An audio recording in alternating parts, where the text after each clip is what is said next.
Assalamualaikum warahmatullahi wabarakatuh. Bismillahirrahmanirrahim. Pembahasan kitab Mukhtasar Jiddan tentang tanda-tanda i'rab khafat, bab ma'rifat alamatil i'rab, halaman ke-8.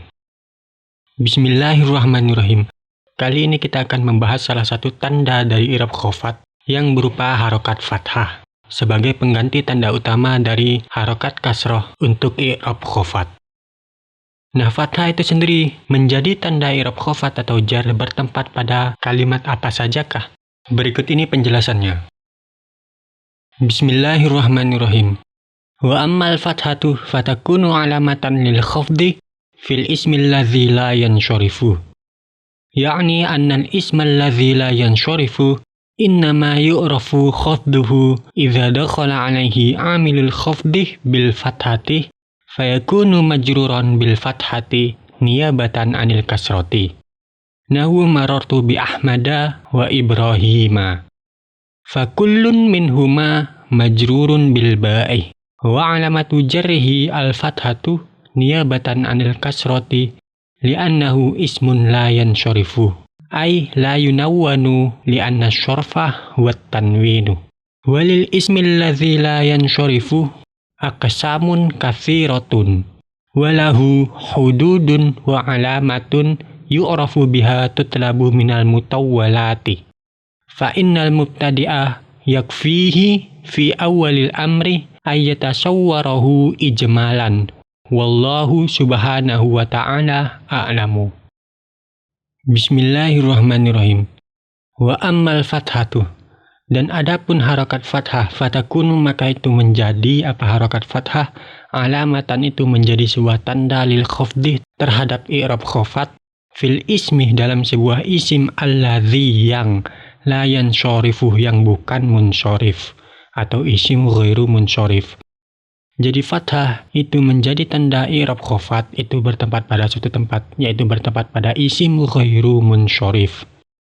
Yakni menegaskan ke syarih annal isma, bahwasanya sesungguhnya isim alladzi yang la yansharifu yang bukan munsyarif atau isim ghairu munsyarif, innama yu'rafu khafduhu, sesungguhnya kekhafatan isim ghairu munsyarif tersebut dapat diketahui idza dakhala alaihi, tatkala masuk terhadapnya amil khafdih bil fathati, berupa amil khafat dengan tanda fathah. Fayakunu maka adanya isim ghairu munsyarif tersebut majruron itu dijarkan atau dalam keadaan majrur bil fathati dengan menggunakan harokat fathah. Niyabatan karena menjadi perwakilan atau pengganti anil kasroti, pengganti dari harokat kasroh sebagai tanda utama i'rab khafat. Maksudnya di sini adalah isim ghairu munsyarif itu dapat diketahui kekhafatannya tatkala ketika kemasukan amil khafat isim tersebut berharokat fathah, maka isim ghairu munsyarif tersebut dalam keadaan majrurnya, alamat atau tanda jarnya itu dengan menggunakan harokat fathah sebagai tanda pengganti dari harokat kasroh sebagai tanda utama dari i'rab khafat atau jar. Nahu marartu bi Ahmada wa Ibrahima, seperti yang dicontohkan pada contoh marartu bi Ahmada wa Ibrahima. Di sini yang menjadi contoh atau yang menjadi perumpamaan terhadap ismu ghairu munsyarif itu adalah lafadz Ahmada dan lafadz Ibrahima. Ahmada di sini merupakan isim ghairu munsyarif dalam keadaan jar sebab kemasukan huruf jar bi. Tanda jarnya di sini dengan menggunakan harokat fathah Ahmada. Yang menyebabkan kalimat tersebut ghairu munsyarif atau ma'ni munsyarifnya itu berupa nama yang mengikuti wazan fi'il, entah itu fi'il madi ataupun fi'il mudhari'. Ahmadu serupa dengan fi'il mudhari' Ahmadu, atau serupa dengan fi'il madi rubai atau fi'il madi mazid biharfin Ahmada. Nah, karena nama yang mengikuti wazan fi'il maka dia menjadi ghairu munsyarif, maka tanda jarnya dengan menggunakan harokat fathah. Kemudian contoh yang kedua itu lafadz Ibrahimah. Ibrahimah di sini dibaca jar sebab kemasukan huruf atof. Oleh sebab itu harus mengikuti hukum dari kata yang diatofkan yang berupa Ahmada yang dibaca majrur sebab kemasukan huruf jar. Oleh sebab itu Ibrahimah harus dibaca jar juga sebab tabi. Jarnya dengan fathah karena isim ghairu munsyarif. Mani munsyarifnya itu karena isim alam atau nama sebuah nama yang bukan berasal dari bahasa Arab yang lebih dari 3 huruf yang biasa disebut dengan ajamiyah. Ibrahima itu merupakan nama dan bukan berasal dari bahasa Arab, artinya tidak mempunyai arti dalam bahasa Arab, dan jumlah hurufnya tersebut lebih dari 3 huruf. Ibrahima, oleh sebab itu termasuk dalam isim ghair munsyarif. Isim ghair munsyarif dalam keadaan majrurnya dengan menggunakan harokat fathah, Ibrahima. Fakullun, maka masing-masing minhuma dari kedua contoh itu, yaitu Ahmada dan Ibrahima, majrurun itu dijarkan bil ba'i sebab kemasukan huruf jar bi yang terdapat pada awal lafaz Ahmada.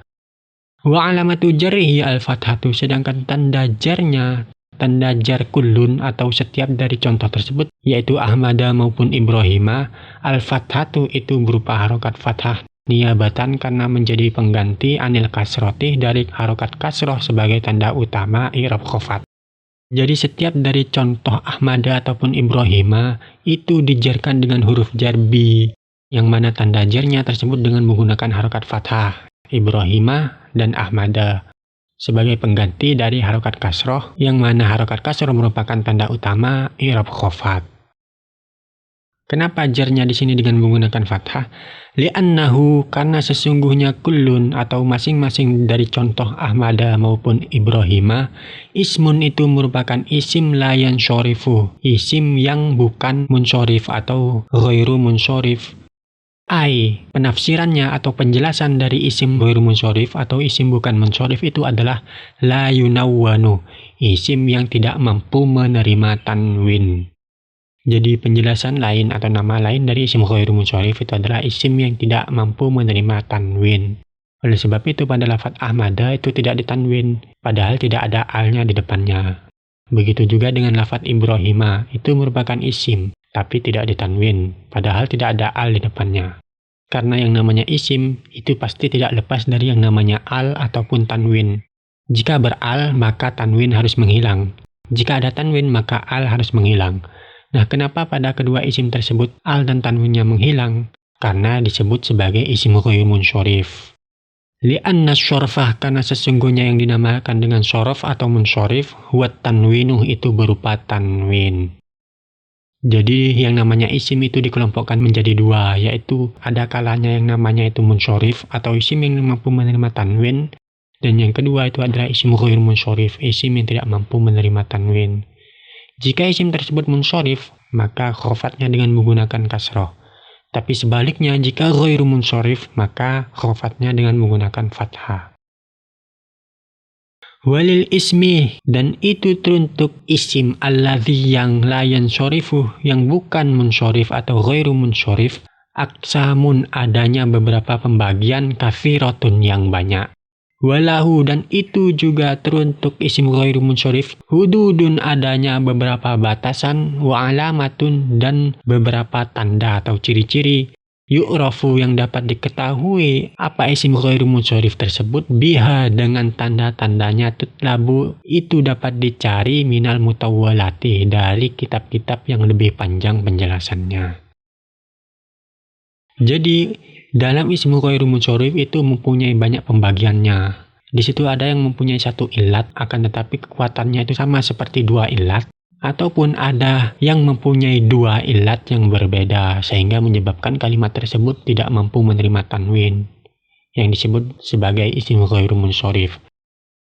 Nah, tentang batasan-batasan ataupun ciri-ciri isim ghairu munsyarif lebih terperincinya itu dapat dicari dalam kitab yang lebih panjang penjelasannya, dan kitab-kitab lain yang lebih terperinci lagi.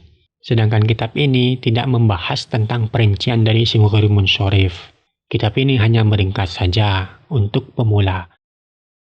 Fa'innal mubtadi'ah yakfihi, maka sesungguhnya bagi pemula, yaitu penuntut ilmu dasar, nahu dasar, yakfihi, itu dicukupkan baginya, fi awalil amri, dalam awal-awal belajar bahasa Arab ataupun nahu ini, ayyatasawwarahu ijmalan.